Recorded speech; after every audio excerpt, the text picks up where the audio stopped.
Should we start?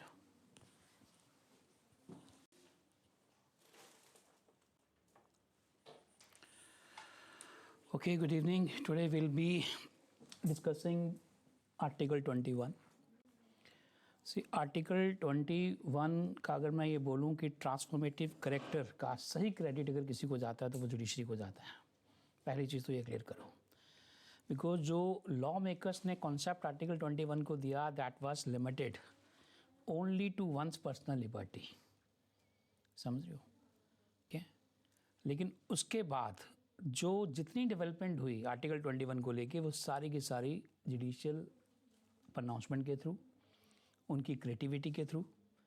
तो the real credit goes to have a wider implication or amplitude that is to the judiciary. ठीक है. अब अगर इस article को समझने के लिए दो तीन बातें समझनी ज़रूरी है. I would want you to create a table. एक टेबल क्रिएट करो आप.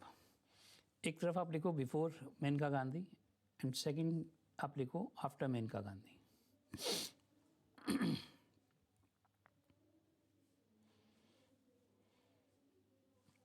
The first and foremost point which you have to remember is that Article 21 का जो मीनिंग था ना, that was very restrictive. ठीक है, बिफोर मेनका गांधी. तो इधर आप लिखोगे restrictive view left side before, और आफ्टर में आप लिखोगे wider view, wider connotations, wider view.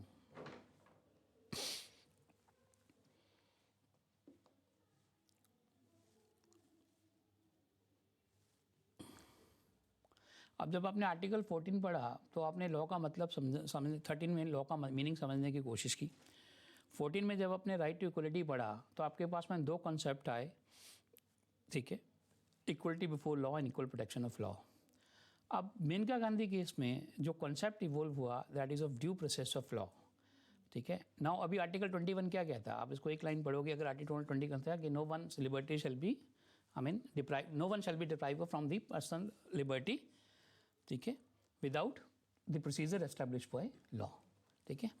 ना हमने जो डेफिनेशन दी और वी वर कन्फाइंड, एक तो आप समझोगे प्रोसीजर एस्टैब्लिश्ड ऑफ लॉ का मतलब क्या है. फर्स्ट लॉ, तो यहाँ प्रोसीजर एस्टैब्लिश्ड ऑफ लॉ का मतलब ये है, प्रोसीजर एस्टैब्लिश्ड बाय लॉ का मतलब ये है law only state made enactment.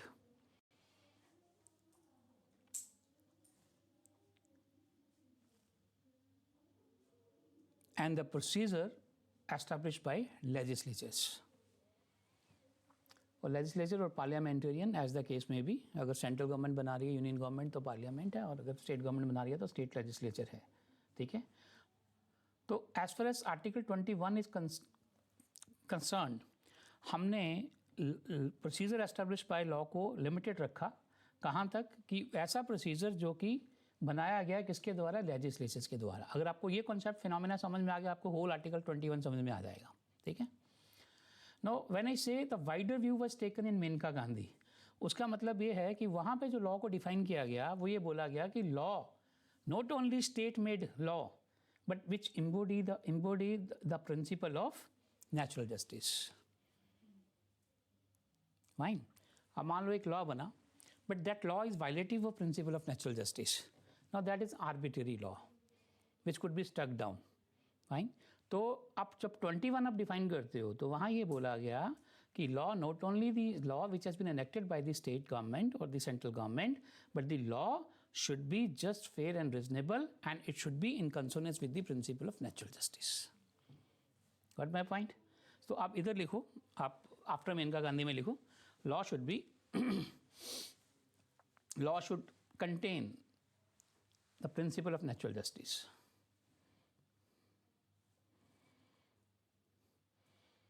Now when we say that it contains the principle of natural justice, matlab it must satisfy the requirement. It must satisfy the requirement of fairness and reasonableness.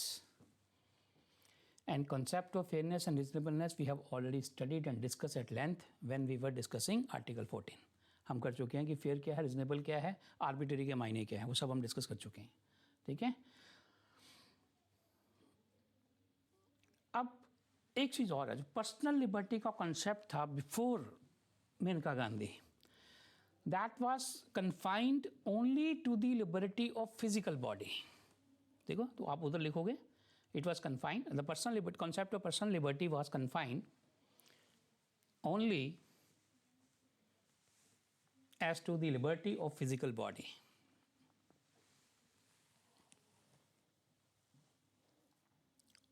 और आप after में लिखोगे, it includes, the personal liberty includes to live with human dignity.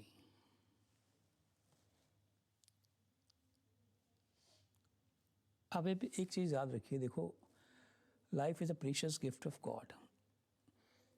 ठीक है, अब life में बहुत सारे ऐसे राइट्स हैं. मान लो आप कहते हो मेरी प्राइवेसी में कोई इंट्रूड ना करे, तो right to privacy.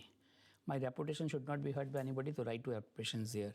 I should have a right to get a clean water, air, ये सब मुझे मिलना चाहिए. तो all environment rights also fall within the right to life. ठीक है, so much of interpretation, I can give you 100+ judgments on this topic. लेकिन जो मीनिंगफुल जजमेंट हैं, जिनमें हमें लगता है कि this a probability of question, ठीक है, वो हम सब डिस्कस करेंगे. उसके आगे मैं वन लाइनर लिखाऊंगा आपको, rest of the things you can do. ठीक है, बट वाइडर कॉनोटेशन और मीनिंग जो आर्टिकल 21 को, जो उसका स्कोप जो डिफाइन हुआ, वो आफ्टर मेनका गांधी हुआ. ठीक है, तो इसलिए उसके ऊपर में 2-4 लाइन डिस्कस करना ज़रूरी है. तो पहले क्या था कि आप देखो, जो AK गोपालन है वो 1950 का केस है आपका. 1950 से लेकर 1976 तक it remain in a dormant position. Article 21 को किसी ने उस तरीके से एक्सप्लोर ही नहीं किया. समझ रहे हो? तो इसका जो एक्चुअल रिवाइवल हुआ, वो हुआ मेनका के बाद. ठीक है, इसलिए these 2 cases are very important. तो now right to life is not confined to somebody's limb और physical things. It has a wider meaning. ठीक है, which will be discussing.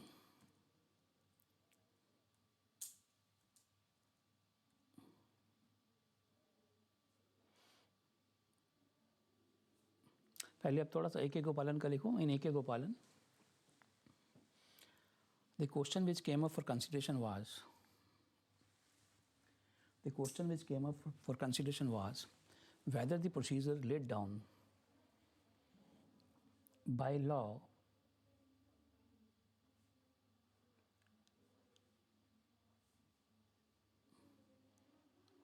enacted by the legislature or whether the law should be fair and reasonable. Now suppose अभी law making body है हमारी, वो कोई भी law बना देती है which is not in consonance with your principle of natural justice or violative of natural justice. So how would you enforce that law? It would be very difficult. Now the people who are public spirited, they would challenge it instantly in the court of law. He said now it is contravening our fundamental right. It is should not be implemented or enforced upon us. ठीक है, तो any public spirited persons can do.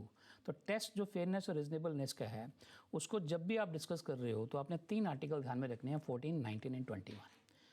और ये मेनका गांधी के इधर वाले में लिखोगे, आफ्टर मेनका गांधी, कि article 14, 19 and 21 are mutually inclusive.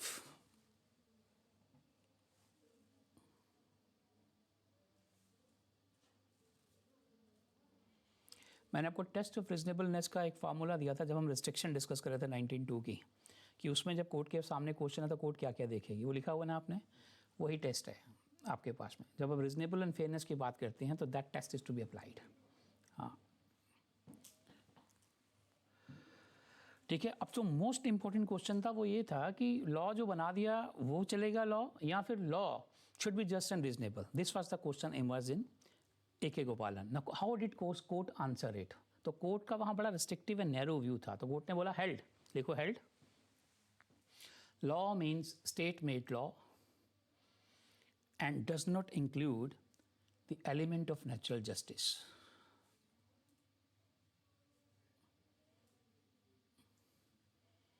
अब रीजनिंग सुनो कोर्ट की क्या है. कोर्ट ये बोलती है कि जो प्रिंसिपल ऑफ नेचुरल जस्टिस का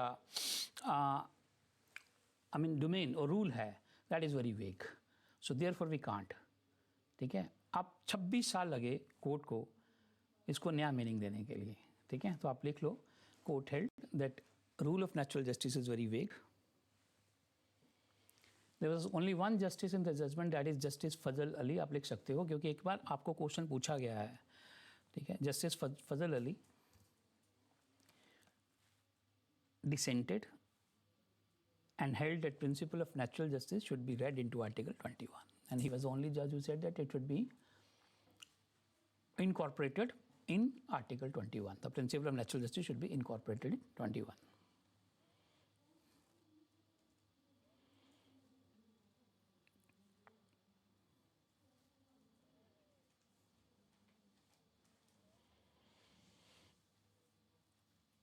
अब यूएस का कॉन्स्टिट्यूशन पुराना है। Now by way of 5th amendment of US constitution उन्होंने ले डाउन किया that no person shall be deprive of his life, liberty and property without due process of law.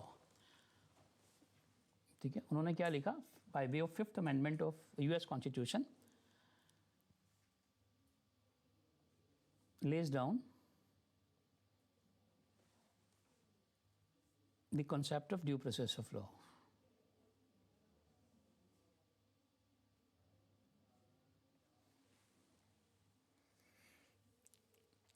अब हमने जब लॉ डिस्कस किया तो हमने ये भी डिस्कस किया कि law are of two kind, substantive and procedural. Fine, एक आपको बताता है कि आपकी राइट्स एंड लायबिलिटीज़ क्या है। मान लो आप आईपीसी की बात करते हो, इंडियन पिनल कोड की, कि आपने एक ऑफेंस कमिट किया और उसके लिए आपको इतनी पनिशमेंट दी जाएगी, और उस ऑफेंस के लिए आपने इंग्रेडिएंट्स डिफाइन कर दिए। फॉर एग्जांपल थेफ्ट की मैं बात करता हूँ, तो थेफ्ट के लिए आपने बोल दिया कि मूवेबल प्रॉपर्टी होनी चाहिए out of somebody's possession without his consent, आपने मूव की है विद डिसऑनेस्ट इंटेंशन, तो थेफ्ट आपका कमिट हो गया। ये आपके पैरामीटर्स हैं। Now if the ingredients of the offense are going to be satisfied, it means कि commission of offense is likely to be proved in the court of law। ठीक है, अब लेकिन ये प्रूव कैसे होगा? उसके लिए आपने एक प्रोसीजर लॉ बनाया, सीआरपीसी का मैग्नीज्म दिया, ठीक है, और एविडेंस एक्ट कर दिया कि इस तरह से आपको प्रूव करना है। The court has to act in this manner, police has to act in this manner, defence prosecution has to act in this manner. तो एक प्रोसीजर लॉ दिया। अब क्वेश्चन यहाँ ये आता है कि जब हम प्रोसीजर एस्टैब्लिश की बात करते हैं, ठीक है, सब्सटैंटिव लॉ या प्रोसीजर लॉ और बोथ, ठीक है, both are to be see that they are in consonance with principle of natural justice. तो यहाँ पे दोनों इंक्लूड हैं आपके, ठीक है। आप लिखो, पहले लिखो, the word due has been interpreted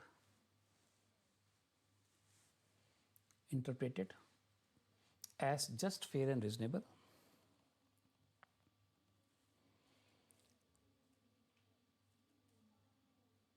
and it has two aspects,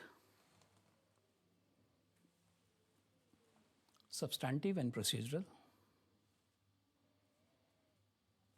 Both should be reasonable and arbitrary.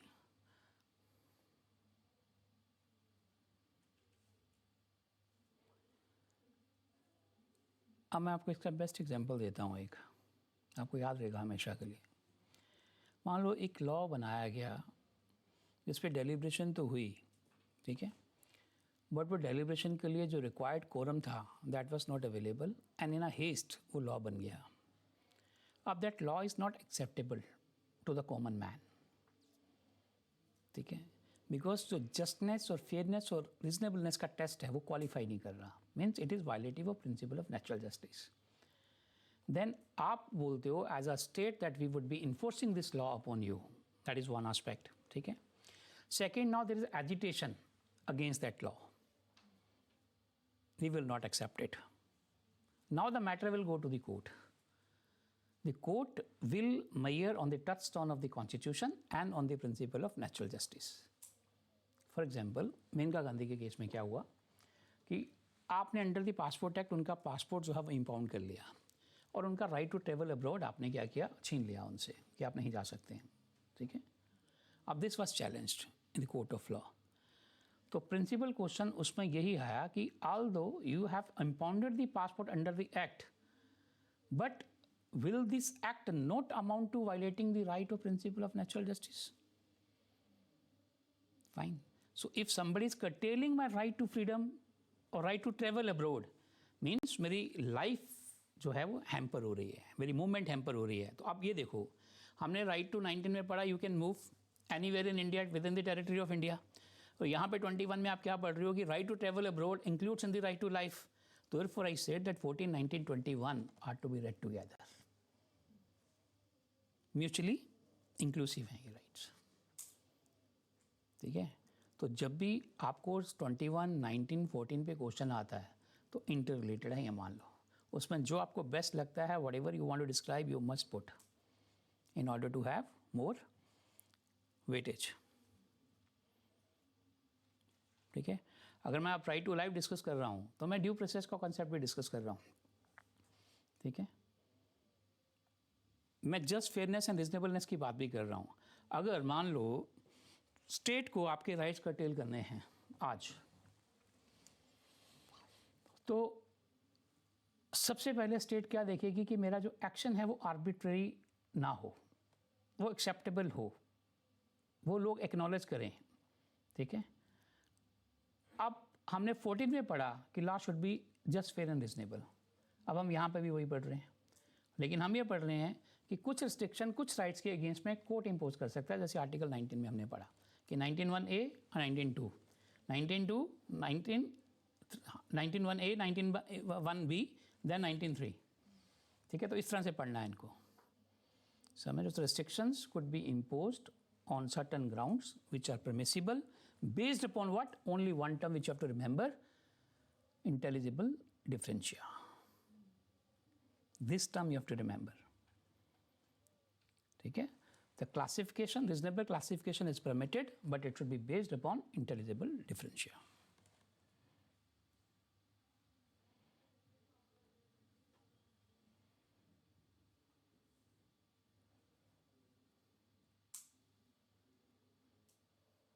So AK के पालन में while taking the restrictive view, one more thing which was held, लिख लो आप, held that personal liberty means nothing more than liberty of physical body, nothing more than liberty of physical body, that is freedom from arrest and detention, that is freedom from arrest and detention without the authority of law.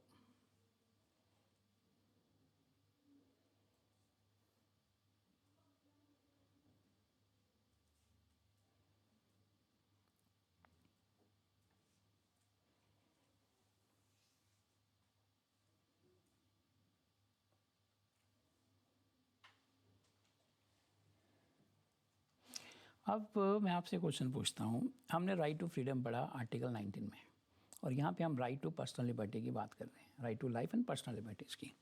What is the difference between these two? When I say right to freedom, freedom of expression and speech, assemble, movement, settle, move anywhere, fine, तो ये सब हमने 19 में discuss किया। Right to carry out my business activities. ठीक है। अब यहाँ मैं बात कर रहा हूँ पर्सनल लिबर्टीज़ की। तो क्या ये 21 में 19 इंक्लूड होगा या नहीं होगा?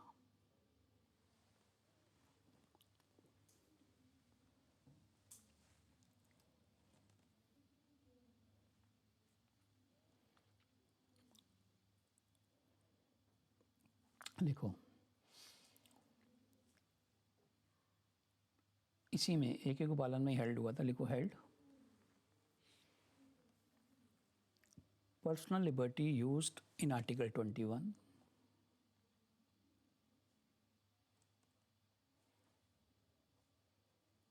has a comprehensive content and includes various freedoms guaranteed under Article 19.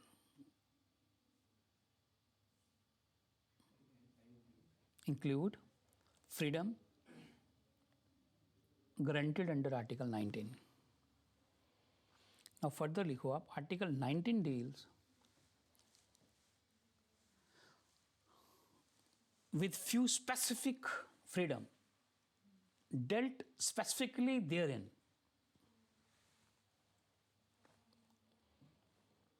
But not with the freedom from arrest and detention.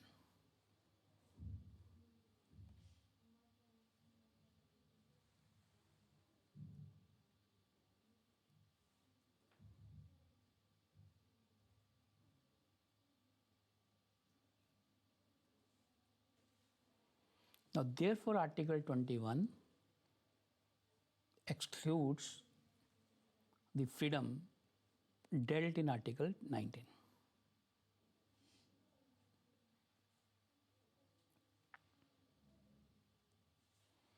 एक तरह से और समझ सकते हो आप इसको। आर्टिकल 9 में जो फ्रीडम्स है ना वो सब्जेक्ट टू सर्टेन लिमिटेशंस हैं, बट आर्टिकल 21 में ऐसी कोई लिमिटेशंस नहीं है। समझ रहे हो? Specific freedoms subject to certain limitations, but in article 21 there is no such limitation. देखो जब लाइफ की बात आती है तो उसके ऊपर तो कुछ हो नहीं सकता ना, फिर उस पर रिस्ट्रिक्शन इम्पोज करना।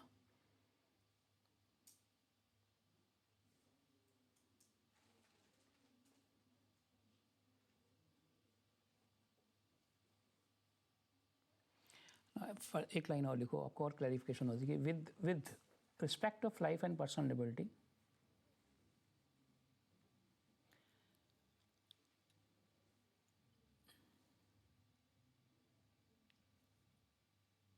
the constitutional protections under Article 20 to 22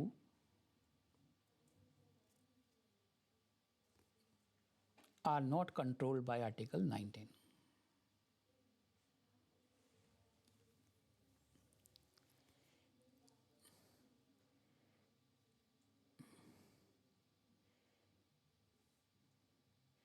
अब आपको एक और इंटरेस्टिंग चीज़ बताता हूँ।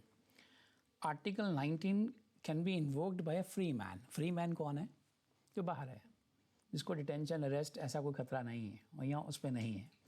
अगर आप 20 की बात करोगे, ठीक है, तो वो एक्सपोज फैक्टो, डबल जोपार्डी, वो सब प्रोटेक्शंस कन्विक्टेड के लिए है, ठीक है। और जो 21 की प्रोटेक्शन है, it is for all, you can say, ठीक है। Right to life, right to fair trial, right to speedy trial, वो अंदर भी है बाहर भी है। अब 22 की जो प्रोटेक्शन है, अगेन टू द डेटेन्यू, जिसको या तो अरेस्ट किया गया प्रिवेंटिव मेजर में या प्यूनिटिव उसके लिए, तो उनके लिए है। तो you can write down that article 19 can be invoked by a free man and not by one who is arrested or detained.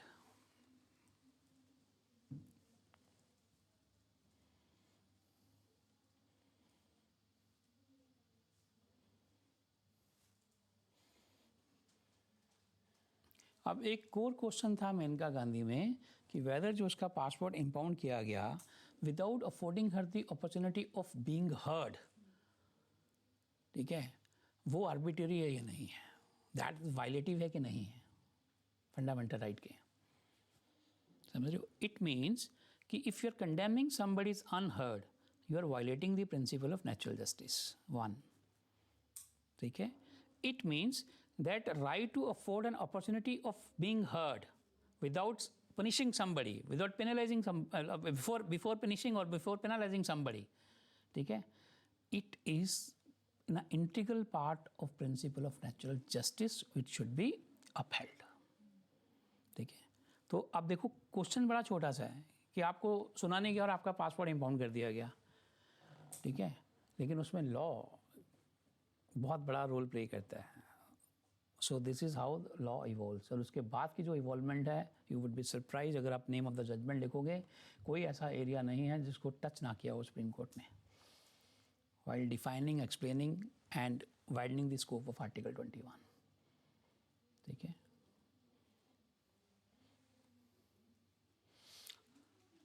अब इसमें बोला मेनका गांधी में for the very first time that law embody the principle of natural justice.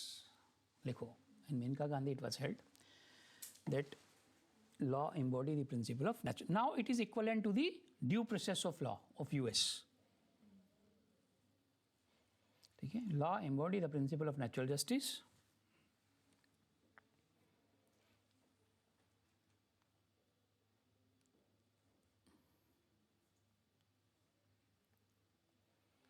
So meaning there आप समझने की कोशिश करो कि पर्सनल लिबर्टी आपकी कर्टेल नहीं हो सकती। If the personal liberty is to be curtailed, then there are the two parameters should be fulfilled. One, the law should be there, and law should be just, fair and reasonable.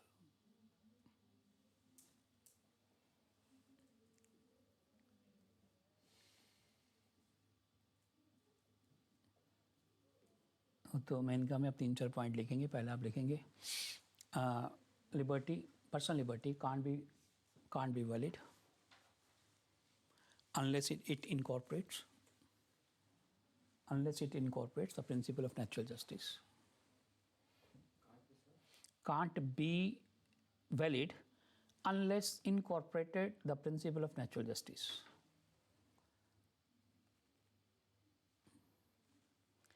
The expression, secondly, the expression personal liberty was given a wider interpretation.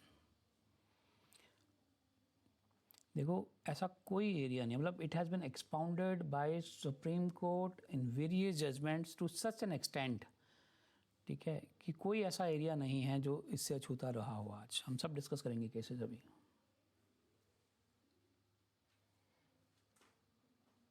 तो personal liberty should not B red in a narrow sense, लिख लो आप, should not B red in a narrow sense. It covers variety of rights.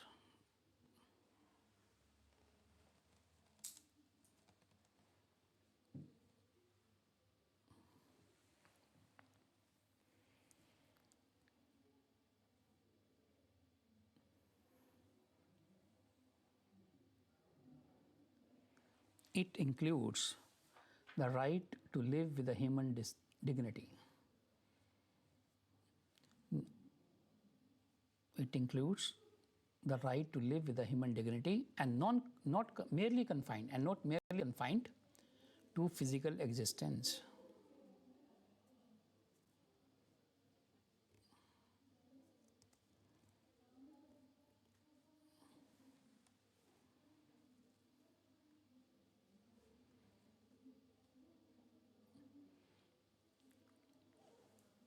अब ना I was talking to somebody, maybe आपको याद हो जाए, तो मैं उससे बोल रहा था कि यार इस पर ना लॉ चाहिए. कहता लॉ तो भाई साहब बहुत हैं इस कंट्री में, लेकिन ढंग से इम्प्लीमेंट नहीं होते, इन्फोर्स नहीं होते. ठीक है, तो लॉस की यहाँ कमी नहीं है, बट उसकी एक्सिक्यूशन, इम्प्लीमेंटेशन एंड इन्फोर्समेंट वो तब तक नहीं हो पाएगी जब तक हम कलेक्टिव लोगों का सपोर्ट सिस्टम नहीं लेते और उनको अवेयर नहीं करते. सो मनी लॉस आर देयर. ठीक है, जो मैं आपको बात समझाना चाहता हूँ, एक चीज़ आपने हमेशा याद रखनी है. Anybody talks to you on law, तो आपने उनको ये बोलना है कि if law enact some procedure, lay down some procedure, that procedure should be just and fair as per 14, 19 and 21. अगर वो इसकी रिक्वायरमेंट सेटिस्फाई कर रहा है तो वो लॉ वैलिड है, फेयर है, अदरवाइज वो इनवैलिड है. ठीक है, तो आप लिख लो एक line. So the procedure established by law must satisfy the requirement of fairness and reasonability.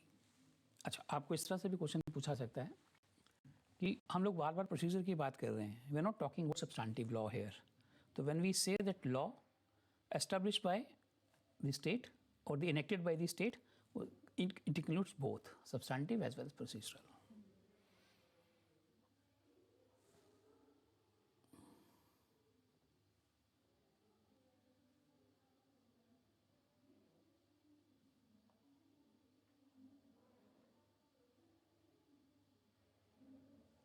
Now this जो concept ये बना कि law should be in consonance with principle of natural justice, this is somewhat you could say that is synonymous to the procedure, due process of law, as was put in US Constitution by its 5th Amendment. उसके अनुकूल है.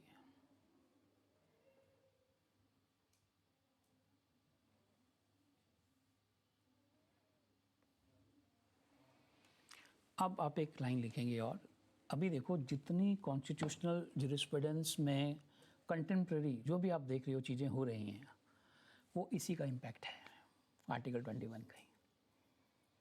ठीक है, इतना evolve हुआ है वो. अभी हम जजमेंट डिस्कस करेंगे तो you will be like astonished. ठीक है, तो आप लिखो till Gopalan's verdict, till A.K. Gopalan verdicts,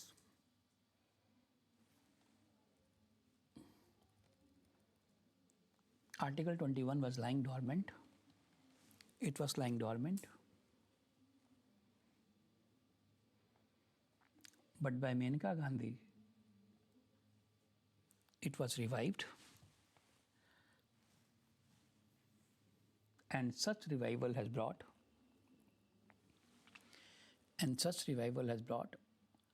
deep impact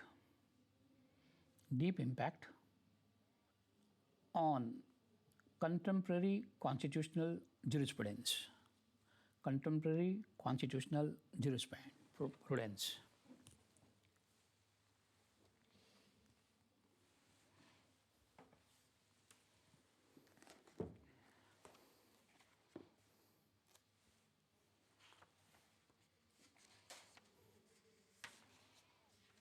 अब ये फ्लड ऑफ जजमेंट आया ना, इसमें से मैं सिर्फ जो इम्पोर्टेंट है, ठीक है, रेस्ट आप देख लेना इस पर. तो सबसे पहले राइट टू प्राइवेसी आप लिखो, right to privacy. In justice K S Puttaswamy versus union of India.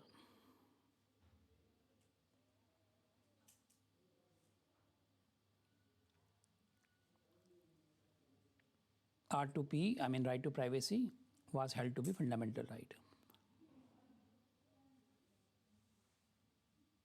So this is Aadhaar card case, right? Aadhaar card वाला भी लिखवा था, यही है. हाँ जी.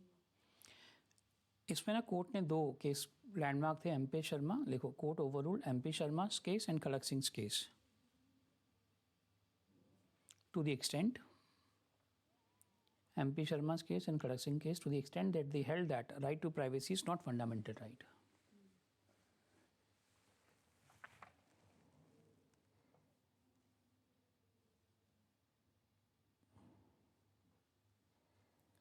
देखो, आप नहीं चाहते कि आपको unwanted and uncalled for reasons की वजह से डिस्टर्ब किया जाए, ठीक है. It is so important. I mean, in foreign, if you have to go to somebody's place, you need to give them a notice first or make a call at least. That their privacy is so important that cannot be intruded at any cost. But India, we often घुस जाते हैं बस, ठीक है, without bothering कि वो खा रहा है, नहा रहा है, सो रहा है, जाग रहा है, पढ़ रहा है, क्या कर रहा है, without bothering. ऐसे हमारा एक राइट है, ठीक है. तो ये इसमें हेल्ड हुआ था कि it is a fundamental right. And earlier two judgment MP Sharma and Kharak Singh, those were over ruled to an extent, जहाँ पे ये बोला गया था कि right to privacy is not a fundamental right to such an extent, ठीक है.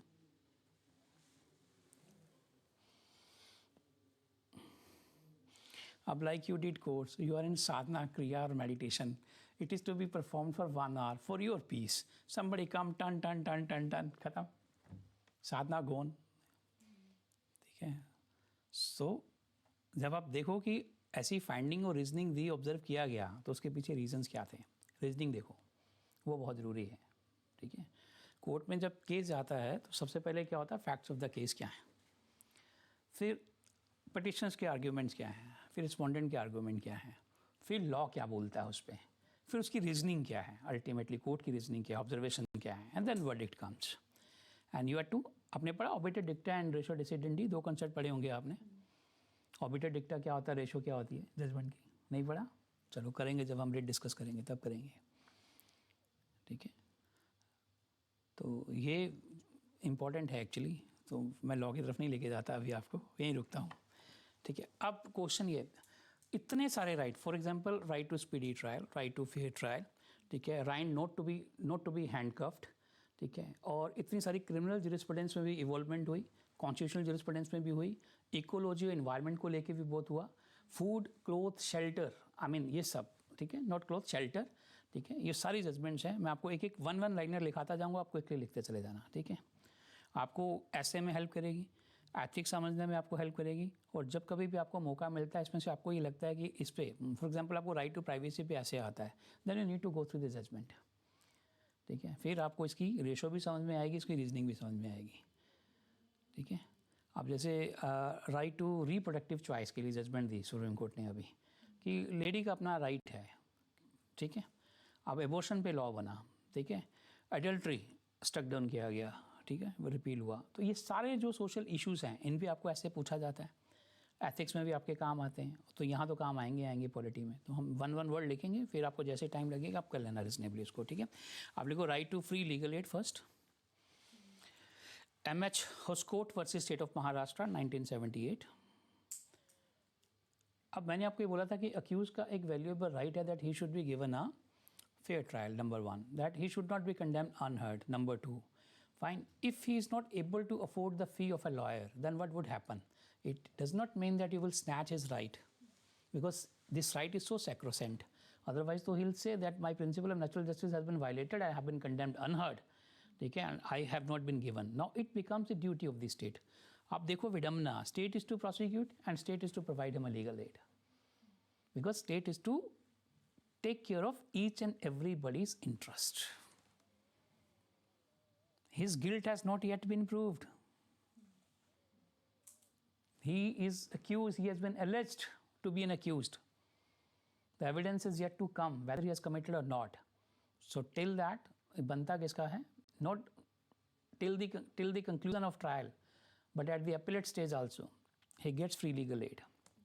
कौन सा सेक्शन है CRPC का? गलत मत बोलना, सोच के बोलना.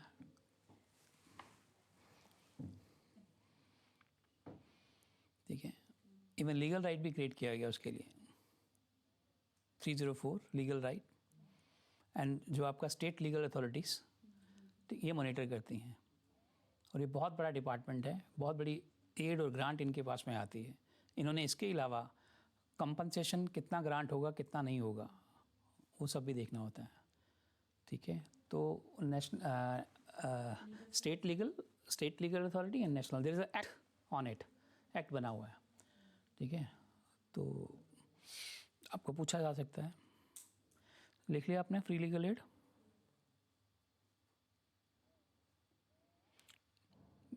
आप इसमें एक विदिन ब्रैकेट लिख लेना, आपके लिए याद रहेगा. इंडिजेंट डिसेबल्ड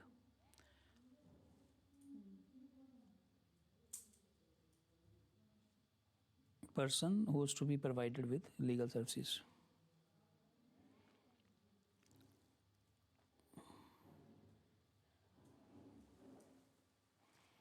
Then आपका लिखो Hussainara Khatoon versus state of Bihar 1979, right to speedy trial. अब देखो वाई सो. आपको पता है जेल्स की स्ट्रिक्ट कंडीशंस क्या, ओवर क्राउडेड हैं जेल्स. ऐसे का टॉपिक लिखो, ओवर क्राउडिंग ऑफ जेल्स. सबसे बड़ा कारण उसका पता क्या है? Prolong trial.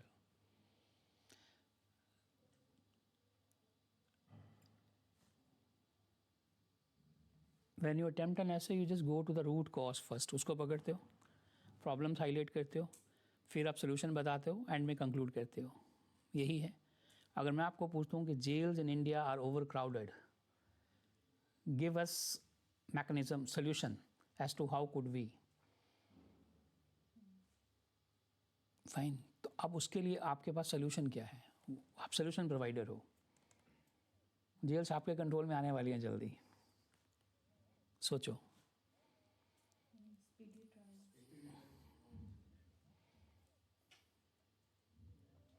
So many other things, but chalo, this is one of the area. Husainara Khatun versus State of Bihar, speedy trial is a fundamental right.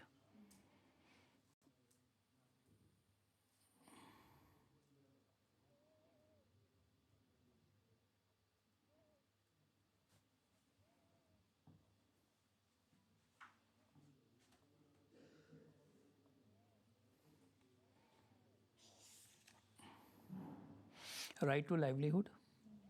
Olga Tallis versus Bombay Municipal Corporation.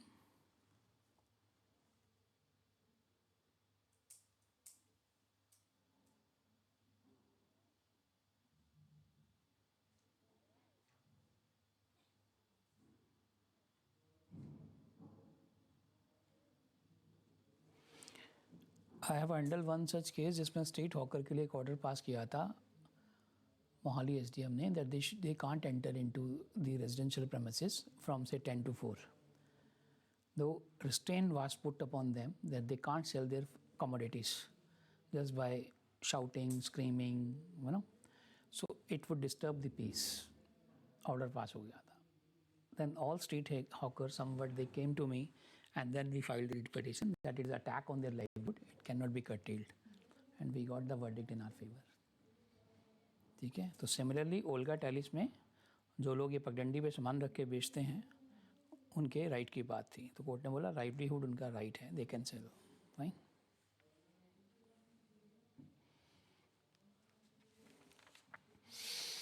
Sunil Batra, Delhi administration.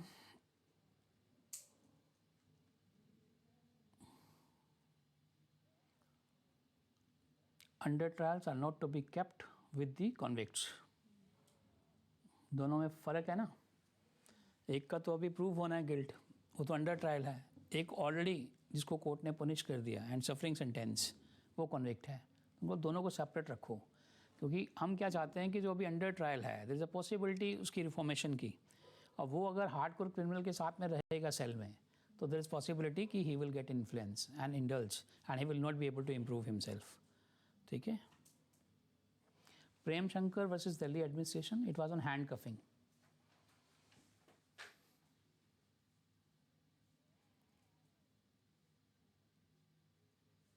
No prisoner is to be handcuffed or fettered.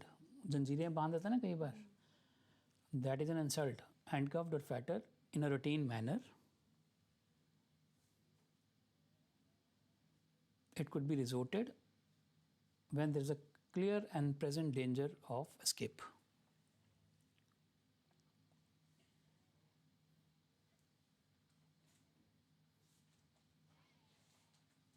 आपको police ने पकड़ा, किसी crime में ले गए, third degree torture शुरू कर दिया, कर सकते हैं वो? It is violative. देखो, Kishore Singh versus state of Rajasthan 1981 held third degree method by police is violative.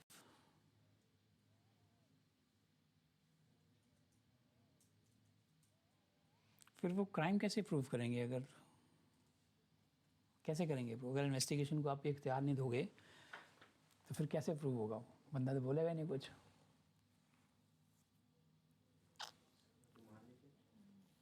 हाँ, रिमांड लेके भी थर्ड डिग्री टॉर्चर नहीं कर सकते ना आप। माइल्ड ट्रीटमेंट दे सकते हो उसको, mild. Now, in order to prove the case, like, you know, sometimes they need to opt this kind of tactics, like, you know, कभी threat cause करेंगे, कभी बोलेंगे आपके बंदे ने बता दिया, वो पकड़ा गया है, ये सच है गलत है, इस तरह से बोलेंगे। Slapping, thrashing, that is common. ठीक है, वो थोड़ा बहुत हो सकता है, but not third degree torture. ठीक है। Number of cases like came into light.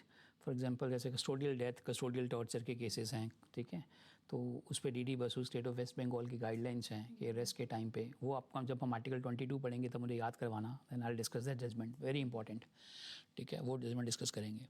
तो उसमें ये है कि अब देखो, अब subjective satisfaction is utmost criteria for anybody who is coming to arrest. Police वाला आता है, मान लो, वो कहता है सर आपको अरेस्ट करना, आपके अगेंस्ट में ये एलिगेशंस हैं। If the offence is punishable up to 7 years, then I should be required to give notice first, to appear and put forth my version. And straight away I cannot be arrested now. ये development हुई हैं, involvement हुई हैं, लेकिन इसका जो base है वो DD versus state of West Bengal है। देखिए, उसमें 22 गाइडलाइंस लेट डाउन की थी सुप्रीम कोर्ट ने कि at the time of arrest, ठीक है, what are to be, the guidelines which are to be kept in mind. ऐसे अरेस्ट करने के लिए आ रहा तो उसका टैग होना चाहिए। ठीक है, कहाँ लेके जा रहे हो, रिलेटिव को, फ्रेंड को इन्फॉर्म करोगे। ठीक है, किस ऑफेंस के लिए, मतलब ground of arrest are to be informed, वो हम पढ़ेंगे आर्टिकल 22 में। आर्टिकल 22 एंड CRPC दोनों साथ में। ठीक है,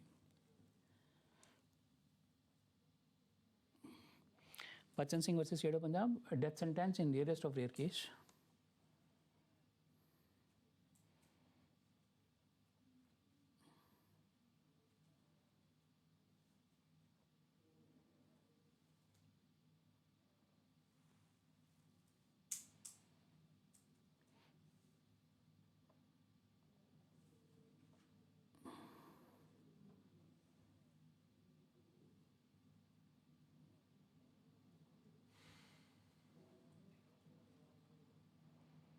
मैं सिर्फ इम्पोर्टेंट करवा रहा हूँ। ठीक है, Rudra Shah versus state of Bihar लिखो। Power to award compensation in appropriate cases of violation of article 21।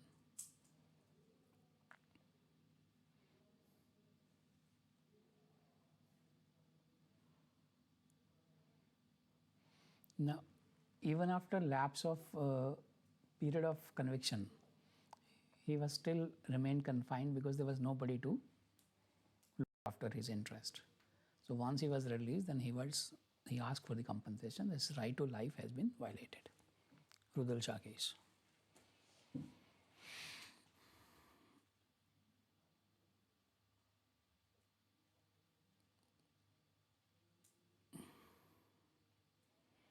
अब आप इसमें याद रखें दो चीज़ें, एक तो राइट टू लाइफ जो डिफाइन हुआ था ए के गोपालन तक की जो प्रोग्रेस थी, उसमें उन्होंने बोला it is confined only to the physical existence. Maneka Gandhi के बाद में उन्होंने ड्यू प्रोसेस को ऑप्ट करते हुए ये बोला कि it not merely physical existence but, आप एक वर्ड लिखेंगे, जजमेंट का नाम लिखो, Francis Coralie Mullin versus UT of Delhi, not restricted to any faculty or limb but includes right to live with human dignity. So right to live with human dignity को underline कर लो और इसको due process के साथ relate करना है आपने। ये सारी जितनी इवॉल्वमेंट है वो इसी वर्ड से है, right to live with human dignity.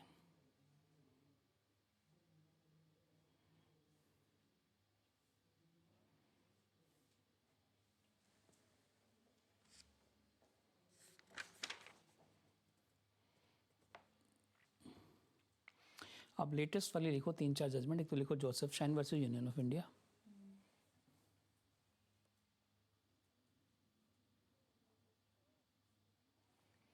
Supreme Court struck down 497 that deals with adultery, 497 IPC as unconstitutional.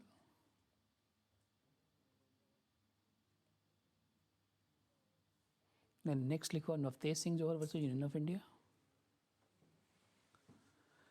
Supreme Court declared 377 unconstitutional insofar as it criminalizes homosexual act between consenting adult। ठीक है, तो consulting adult जो हैं they are allowed but otherwise it is still criminalized. It could be someone could be penalized, but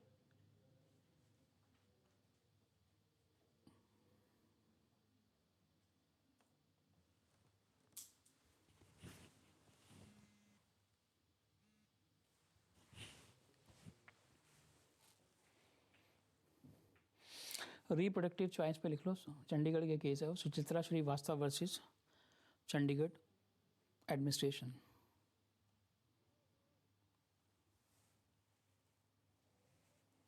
Means decision to produce a child or not, that is included in Article 21, right to make reproductive choice.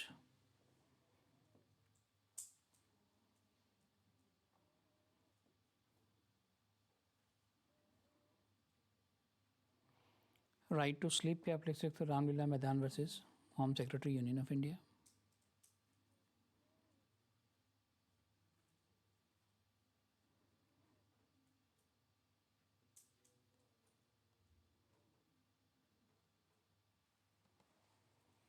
Then passive euthanasia पे आप लिख सकते हो अरुणा रामचंद्र शाहनबाग।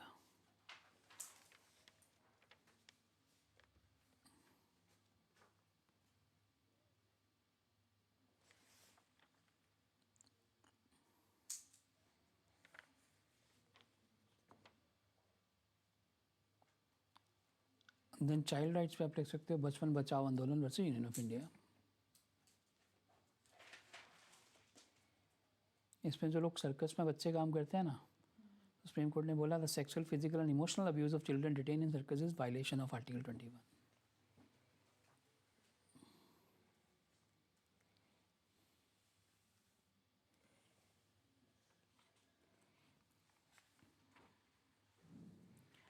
इस पे तो what you have to do is you just search on Google, ठीक है, लेटेस्ट जजमेंट्स और स्कोप ऑफ आर्टिकल 21, आपको मल्टीपल जजमेंट्स मिल जाएंगे। जहाँ पे आपको लगता है कि ये इम्पोर्टेंस रखती है वो आप डाउनलोड करो और उसको पढ़ो।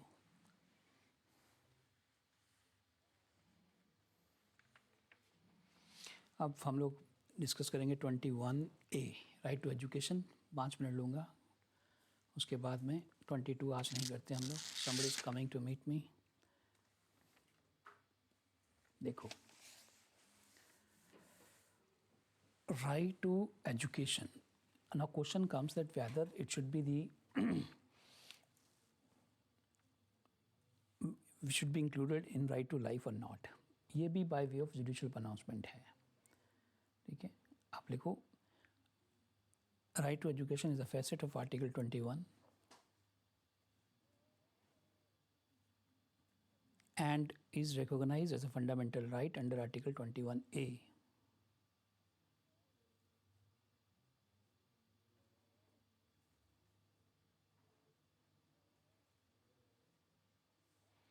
It was made part of right to life and liberty initially through judicial creativity. Later on, it was incorporated in Constitution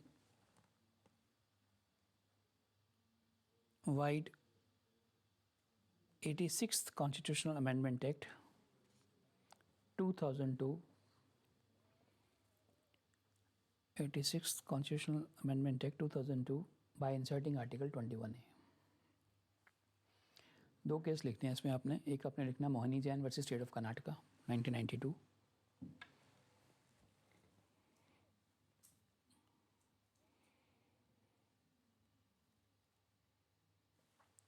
Supreme Court declared right to education as a fundamental right.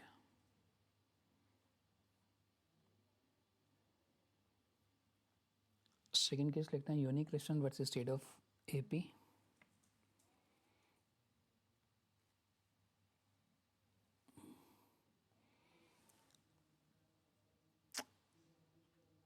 Challenging the correctness of Mohini Jain.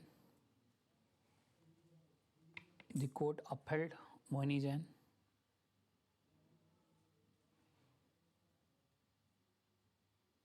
And held that it's a fundamental right under Article 21. But observed, एक rider लगाया court ने इसमें, but observed that free and compulsory education is available only to children until they complete the age of 14 years.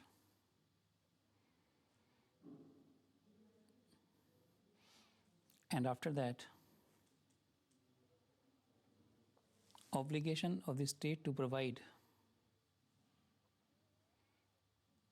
education is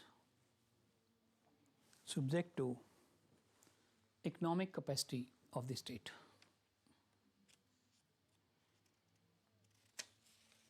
So 6 to 14 compulsory. उसके बाद state की economic capacity पे depend करता है, but state can not be forced. ठीक है. So higher education compulsory नहीं है स्टेट के लिए कि फ्री में दें, बट जो आपकी 14 ईयर्स तक की एजुकेशन है वो स्टेट को देनी पड़ेगी. 21A is so vital and education sector में मैं बोलता हूँ एक बहुत बड़ा जो प्रोग्रेसिव मूव रिक्वायर्ड था वो यहाँ हुआ. लेकिन उसका पहले इनिशिएटिव कोर्ट ने लिया, किसमें? मोहिनी जैन एंड देन यूनी कृष्णन में. तो उसके बाद आपकी ये अमेंडमेंट जो है वो 2002 के थ्रू 86th अमेंडमेंट से इंसर्ट हो गया एज अ फंडामेंटल राइट. ठीक है. Enough for today. चलिए, थैंक यू.